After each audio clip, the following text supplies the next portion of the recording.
सावन सोमवार को भूलकर भी न करे ये गलतियां, व्रत खंडित हो जाएगा।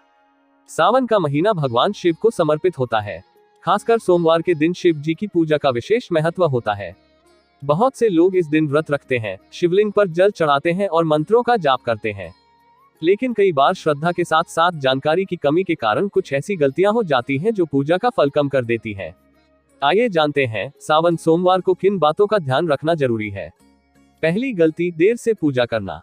शिव पूजा का सबसे शुभ समय ब्रह्म मुहूर्त माना जाता है, यानी सुबह 4 से 6 बजे के बीच।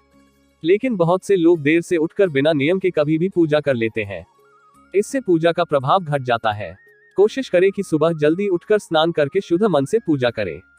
दूसरी गलती, बिना स्नान किए पूजा करना। कुछ लोग आलस या जल्दीबाजी में बिना स्नान के ही पूजा कर लेते हैं, जबकि शिव पूजा से पहले तन और मन दोनों का शुद्ध होना आवश्यक होता है। स्नान के बाद साफ वस्त्र पहने और फिर पूजा करें। तीसरी गलती, वर्जित चीजें शिवलिंग पर चढ़ाना। शिवलिंग पर कभी भी हल्दी, सिंदूर या तुलसी नहीं चढ़ाना चाहिए। ये वस्तुएं शिव जी को अर्पित नहीं की जाती। बेलपत्र, धतूरा, भांग, अक्षत और गंगाजल ये शिव को प्रिय है, केवल इन्हें ही चढ़ाएं। चौथी गलती, तामसिक भोजन करना। सावन के व्रत में सात्विक भोजन का पालन करना जरूरी है। लहसुन, प्याज, मांसाहार, शराब जैसी चीजों से दूर रहना चाहिए। व्रत रखने वाले दिन फलाहार या बिना नमक वाला खाना करना ज्यादा शुभ होता है। पांचवी गलती, पूजा में ध्यान न देना। कई बार लोग पूजा करते समय मन कहीं और रखते हैं, मोबाइल फोन चला रहे होते हैं या जल्दीबाजी में पूजा कर लेते हैं।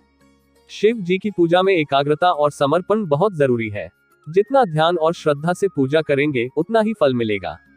छठी गलती, व्रत रखकर क्रोध करना या झगड़ा करना। व्रत का मतलब केवल खाना न खाना नहीं है, बल्कि विचारों में भी पवित्रता लाना होता है।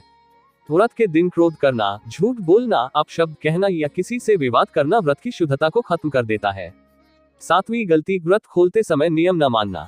कुछ लोग दिन भर व्रत रखते हैं और शाम को चटपटा, मसालेदार खाना खा लेते हैं। सावन सोमवार के व्रत में व्रत खोलते समय भी हल्का, सात्विक और बिना नमक का भोजन करना चाहिए। सावन का हर सोमवार एक अवसर है शिव जी के करीब जाने का, खुद को सुधारने का और अपने जीवन को सकारात्मक बनाने का। अगर इन छोटी छोटी बातों का ध्यान रखें तो आपकी श्रद्धा व्यर्थ नहीं जाएगी और भगवान शिव की कृपा निश्चित रूप से प्राप्त होगी। बोलो हर हर महादेव।